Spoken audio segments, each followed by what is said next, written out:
एक बार जोरदार तालियां बजा दी, फिर मैं हजारों साल आपको पीछे ले जा रहा हूं, फिर वहां से आकर आप यहां पे तालियां बजाएंगे तो कठिन होगा।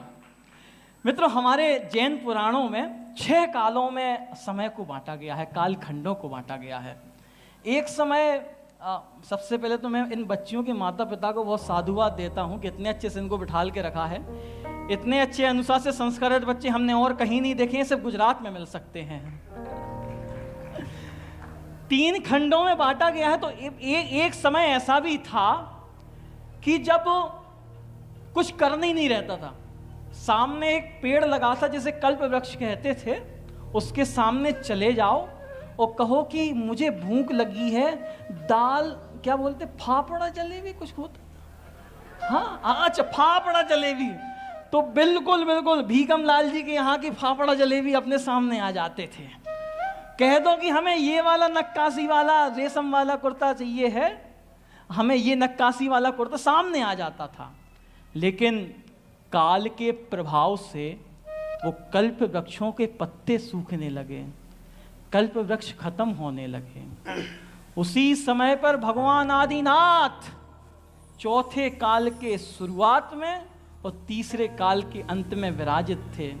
हड़कंप मच गया कि सरकार, कल्प वृक्ष खत्म होने लगे, हम करें तो करें क्या, खाएं तो खाएं क्या, पिए तो पिए क्या। तब भगवान ऋषभ देव ने जीवन जीने की कला सिखाई। तब आदिनाथ भगवान ने बताया कि कैसे जीवन जिया जाता है। तब आदिनाथ भगवान ने असीम मसी कृषि विद्या वाणिज्य शिल्प की शिक्षा दी और आदिनाथ भगवान ने अपने संपूर्ण जीवन काल में राज्य किया तो ऐसा जो स्वयं आदर्श बन गया और वैराग्य को धारा, ताकि दुनिया को पता चल पाए कि जैन मुनि कैसे होते हैं, जैन धर्म कैसे होते हैं। लेकिन मित्रों, आप विडंबना ये देखिएगा कि जो भगवान आदिनाथ अपनी तमाम उम्र धर्म का उपदेश देते रहे, लेकिन जब वो वैराग्य को जाने लगे, वैराग्य को गए, उन्होंने जैनेश्वरी दीक्षा को धारण किया। एक समय पे वो समोसण में उपदेश दे रहे थे, तो दूसरे समय में उन्हीं के ही पुत्र भरत और बाहुबली एक दूसरे पर शस्त्र ताने हुए भी खड़े थे। किस लिए? भगवान ऋषभ के पुत्रों की ये जीवन कथा पुरानी है, जिनकी तप की गौरव गाथा इस जग में अमर कहानी है। भगवान ऋषभ के पुत्रों की ये जीवन कथा पुरानी है, जिनकी तप की गौरव गाथा इस जग में अमर कहानी है। भगवान ऋषभ के पुत्रों की।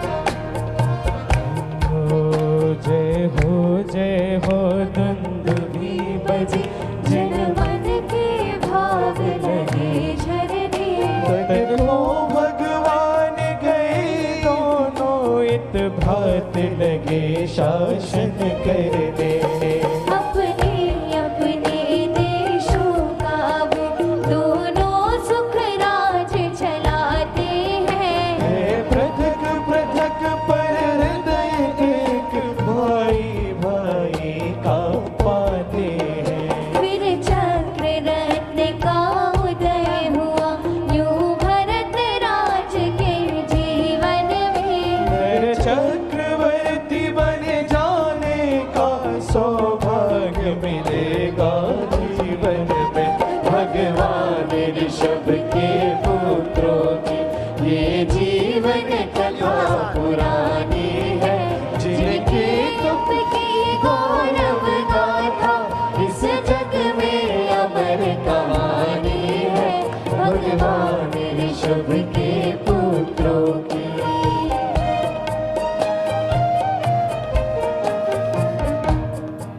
क्या नहीं था भरत के पास, क्या नहीं था भरत के पास।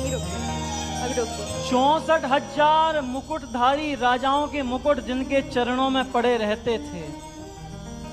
इतनी बड़ी अक्षौहिणी सेना थी, इतना 3-3 खंडों के अधिपति थे, लेकिन ज्यों ही अयोध्या के बाहर उनकी सेना आती है तो उनका चक्र रुक जाता है।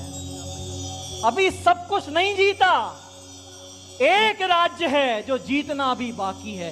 किसका राज्य है? वो राज्य था पोदनपुर के नरेश बाहुबली का।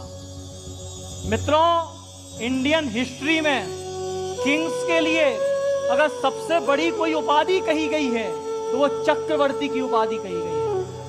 और अगर इस देश में संसार के सर्वप्रथम चक्रवर्ती कोई थे तो वो चक्रवर्ती भरत थे, पहले चक्रवर्ती, और जिनका तेज प्रताप इतना कि आज भी उनके नाम से भारत को जाना। लेकिन चक्रवर्ती बनना था, एक खत लिखवा दिया, जाओ बाहुबली को भेज देना और कहना अपना राज्य खाली करो और आ जाओ मेरे चरणों में मेरी अधीनी स्वीकार करो। बाहुबली कहते हैं कि भैया, भगवान ऋषभ ने, पिताजी ने आपको अयोध्या का साम्राज्य दिया था, हमें पोदनपुर दिया था, हमें वहां आप शासन करने दो, आप अपना चलाओ। लेकिन भरत के चेहरे पर, भरत की आंखों पर सत्ता की अंधी रस्सी बंधी हुई थी, पट्टी बंधी हुई थी। भरत नहीं माने और युद्ध को तैयार हो गए।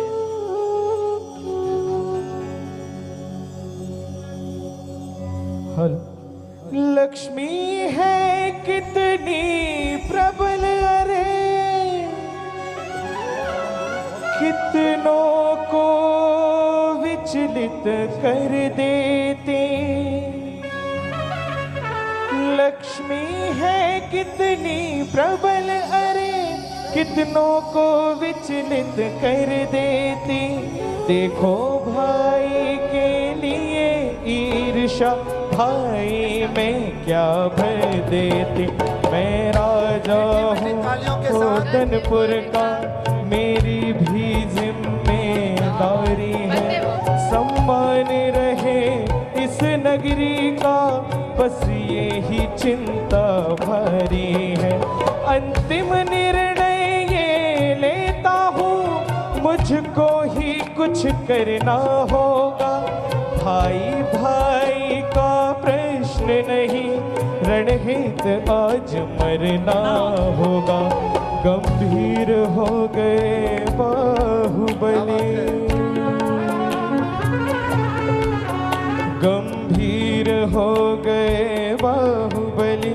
फिर पुनः सुदृढ़ हो कर बोले, कहना जाकर फिर भैया से, कहने को तुरंत अधर खोले। कहना ये शीश भरत को केवल भाई मान झुक सकता है। अधिकारों का है प्रश्न जहाँ, ये रंच नहीं हिल सकता है। जिस तरफ लड़े तैयार हूँ मैं, कायर की हूँ संतान नहीं। आधीनी क्यों स्वीकार करूं, क्या वीर नहीं बलवान नहीं। पोदनपुर के मैदानों में, पोदनपुर के मैदानों में दो सेनाएं डट जाती हैं। जिस तरह उमरस ने उमड़ घुमड़, दो बदली बन कर छाते हैं।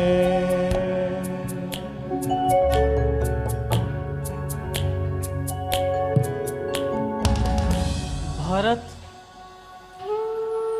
को जब कुछ नहीं सूझा तो भरत ने अपने छोटे भाई बाहु पर चक्र चला दिया। मैं कभी कभी सोचता हूं ये दृश्य देख करके धरती फट क्यों नहीं गई, आसमान से अग्नि क्यों नहीं बरसी। कितनी सत्ता की लालसा, कितना पैसों का घमंड, कितना ऐश्वर्य की भूख कि एक भाई दूसरे भाई के प्राण लेने के लिए आतुर है। चक्रवर्ती भरत चक्र चला देते हैं, लेकिन विडंबना देखिए, तीर्थंकरों का संस्कार देखिए कि वो चक्र बाहु की, भरत के छोटे भाई बाहु की 3 प्रदक्षिणा लेकर के वापस आ जाता है। उनका बाल भी बांका नहीं होता है। लेकिन लेकिन लेकिन हल्का सा बैकग्राउंड मुझे कम कर दीजिए, लोग बहुत अच्छे से सुनना चाहते हैं। लेकिन बाहुबली को मन में लग गई थी बात। उनने कहा भैया अब एक काम करिए, आप ये पोदनपुर का साम्राज्य भी आप रखिए, अयोध्या का साम्राज्य भी आप रखिए, आप 3-3 खंडों के स्वामी हो जाइए। मुझे अब कुछ नहीं चाहिए, मैं अपना सब कुछ छोड़ करके वन की ओर जा रहा हूँ।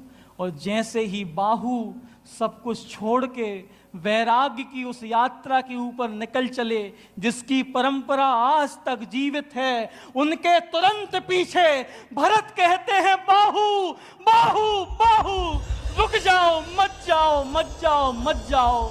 लेकिन अब बहुत देर हो चुकी थी, लेकिन अब बहुत देर हो चुकी थी। बोले भरत फिर बाहुबली से, सब कुछ छोड़ के ना जाओ, जो भी गलती हुई है मुझसे क्षमा भाव तुम दिखलाओ। 3 लोक 6 खंड का वैभव पाकर मैं भी तेरा आया। 3 युद्ध में तुमने मुझको ऐसा सच है दिखलाया। चक्र युद्ध में तुमने मुझको ऐसा सच है दिखलाया। चक्रवर्ती के मान को तुमने तिनके जैसा बिखराया। चक्रवर्ती के मान को तुमने तिनके जैसा बिखराया। तभी भरत है तुमसे भ्राता, क्षमा मांगने है आया। तभी भरत है तुमसे भ्राता, क्षमा मांगने आया है। बाहुबली बोले फिर भैया तुमसे ना मैं क्रोधित हूँ।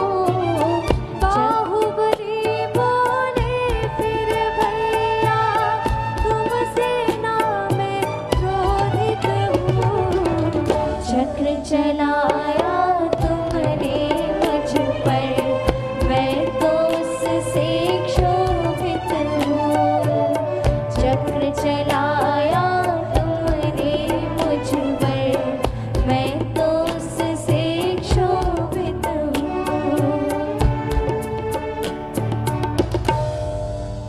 भरत अपने छोटे बाहु को रोक रहे हैं, बाहुबली रुकते हैं, लेकिन अब सब समझ चुके थे कि समय अब निकल चुका है हाथ से।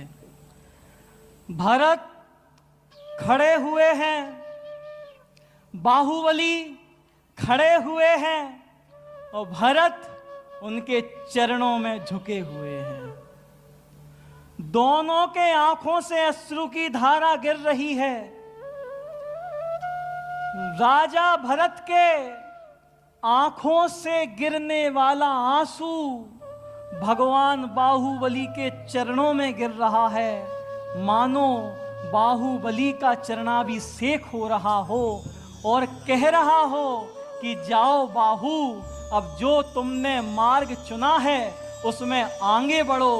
और भगवान बाहुबली का अश्रुधारा भरत के मस्तक पर गिर रही है, मानो भरत का राज्याभिषेक कर रही हो और कह रही हो कि जाओ भैया, 3 खंड का राज्य तुम्हें मुबारक, अयोध्या तुम्हें मुबारक, अब सब कुछ तुम्हें मुबारक। और इस प्रकार बाहुबली वन की ओर चले जाते हैं और राजा भरत अपने सिंहासन की ओर वापस आ जाते हैं। मित्रों, कई बार हमारे बड़े बूढ़ों ने बतलाया है, कल मनसुख सर से भी इस बारे में बात हुई थी, तब भी ये चर्चा हुई थी कि बेटा तुम जीवन में जिस भी चीज के लिए लगे रहो, लेकिन जब तुम उसे प्राप्त कर लेते हो ना, तब कभी ना कभी हल्के को ये विचार आ ही जाता है कि ये कभी उतना कीमती था ही नहीं जितना मैंने समझा था। और वही राजा भरत के साथ होता है, ये राज्य उनके लिए उतना कीमती था ही नहीं जितना उन्होंने समझा था। कैसी ये धन